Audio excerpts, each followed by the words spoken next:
Hello friends, welcome to day 3 of Bali. ഇപ്പോൾ രാവിലെ breakfast കഴിച്ച് നേരെ പോകുന്നത് തനാലോട്ട് ടെമ്പിളിലേക്കാണ്. അപ്പോൾ ഇത് അങ്ങോട്ടേക്ക് പോകുന്ന വഴിയാണ്. ഇവിടെ ഞാൻ വേറൊരു കാര്യം ശ്രദ്ധിച്ചതെന്ന് വെച്ചാൽ ഇവിടെ കാറുകളെക്കാളും കൂടുതൽ സ്കൂട്ടറുകളാണ്. ഇനി ട്രാഫിക് കൂടുതലാണെങ്കിൽ അവർ കൂടുതൽ ഓട്ടിക്കുന്ന ഫുട്പാത്തിലൂടെ ആയിരിക്കും. അങ്ങനെ കുറച്ച് സമയത്തെ യാത്രയ്ക്ക് ശേഷം നമ്മൾ തനാലോട്ട് ടെമ്പിളിലെത്തി. ഇതാണ് തനാലോട്ട് ടെമ്പിളിലേക്കുള്ള എൻട്രി. ഇത് 16ാം നൂറ്റാണ്ടിൽ നിർമ്മിച്ച ടെമ്പിളാണെന്നാണ് അവർ പറയുന്നത്. കാണാനൊക്കെ അടിപൊളിയാണ്. ഫോട്ടോ എടുക്കാനൊക്കെ പറ്റിയ സ്ഥലമാണ്. അകത്തോട്ട് കുറച്ച് നടക്കാനൊക്കെ ഉണ്ട്. നമുക്ക് ഉള്ളിലോട്ട് പോകുമ്പോഴത്തേക്കും നല്ല കാഴ്ചകളൊക്കെ ഉണ്ട്. പിന്നെ പറയാതിരിക്കാൻ പറ്റത്തില്ല, പക്കാ നീറ്റ് ആൻഡ് ക്ലീൻ. അവർ നല്ല രീതിയിൽ മെയിൻറ്റെയിൻ ചെയ്യുന്നുണ്ടാവും. ഒരു ചെറിയ വേസ്റ്റ് പോലും നമുക്ക് ആ തറയെ കാണാൻ പറ്റത്തില്ല, അത്രയും ക്ലീൻ ചെയ്യുന്നുണ്ടാവും.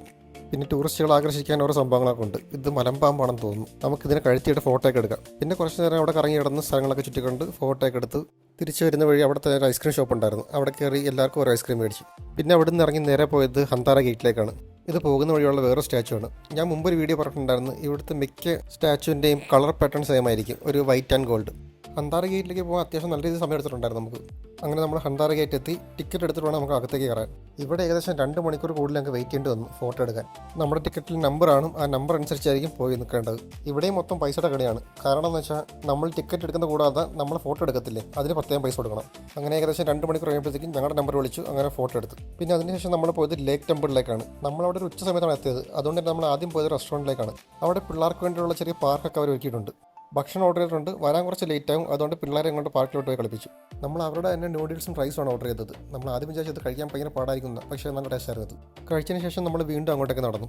ഇത് ഇവരുടെ ടെമ്പിൾ ആയിക്കൊണ്ടായിരിക്കണം ഇവർ നല്ല രീതിയിൽ വൃത്തി മെയിൻറ്റെയിൻ ചെയ്യുന്നുണ്ട്. അതായത് നമ്മൾ ചെരുപ്പിടാതെ പോലും നടന്നാൽ നമ്മുടെ കാലിൽ അഴുക്ക് വരത്തില്ല, അത്രയ്ക്ക് നീറ്റ് ആൻഡ് ക്ലീൻ ആണ്. അതുപോലെ തന്നെ ഗാർഡനൊക്കെ അവർ നല്ല രീതിയിൽ മെയിൻറ്റെയിൻ ചെയ്യുന്നുണ്ട്.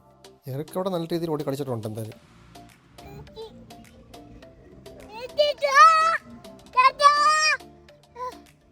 ഇത് അവരുടെ പ്രാർത്ഥനാ ടൈമായിരുന്നു. എല്ലാവരും അകത്തുനിന്ന് പ്രാർത്ഥിക്കുന്നുണ്ടായിരുന്നു. ഇത് കണ്ടില്ലേ, പൂവും കാര്യങ്ങളൊക്കെ, ഇതും കൊണ്ടാണ് നമ്മൾ പ്രാർത്ഥിക്കാൻ പോകുന്നത്. കാരണം അവരെ അകത്തോട്ട് കയറിയപ്പോഴത്തേക്കും എല്ലാവരുടെ കയ്യിൽ ഇതുണ്ടായിരുന്നു. ഇവരൊക്കെ പ്രാർത്ഥന കഴിഞ്ഞ് പോകുന്ന ആൾക്കാരാണ്. പിന്നെ ഇവിടെ ബോട്ടിങ് അവൈലബിൾ ആണ്. ടിക്കറ്റ് എടുത്ത് നമുക്ക് ബോട്ടിങ് ചെയ്യാം. സ്പീഡ് ബോട്ടും ഉണ്ട്, പിന്നെ നമ്മൾ ചവിട്ടത്തില്ലേ ആ ടൈപ്പുള്ള ബോട്ടും ഉണ്ട്. പിന്നെ ഇത് ഈ കാണുന്ന ഇവിടുത്തെ മെയിൻ അട്രാക്ഷൻ. ഇവിടെ നിന്ന് ഒരുപാട് പേര് ഫോട്ടോ എടുക്കുന്നുണ്ട്, ഞങ്ങളും എടുത്തു. പിന്നെ മുന്നോട്ട് പോകുന്ന തോറും മൊത്തം ഗാർഡനാണ്, നല്ല അടിപൊളിയായിട്ട് സെറ്റ് ചെയ്തിട്ടുണ്ട്. പിന്നെ കുറച്ചും കൂടെ മുന്നോട്ട് പോയപ്പോഴത്തേക്കും ഒരു സംഭവം കണ്ട്. ഇതാണ്, നമുക്ക് ആദ്യം ഒരു ഡൗട്ടായിരുന്നു ഇതിൻ്റെ അകത്തോട്ട് കയറാമോ ഇല്ലയോ എന്ന്. പിന്നെ അവിടെ ഒരു ബോർഡ് ഉണ്ടായിരുന്നു, അത് വായിച്ച് നോക്കിയപ്പോഴത്തേക്കും നമുക്ക് അകത്ത് കയറാം. അവിടെ ഇരിക്കുന്ന സാധനങ്ങളൊക്കെ ഉപയോഗിച്ച് നമുക്ക് ഫോട്ടോ എടുക്കാം, അതിന് യാതൊരു പ്രശ്നമില്ലായിരുന്നു. അവിടെ അവരുടെ ഒരു ഇൻസ്ട്രുമെൻറ്റും ഉണ്ടായിരുന്നു, അതും ഒന്ന് വായിച്ച് നോക്കി.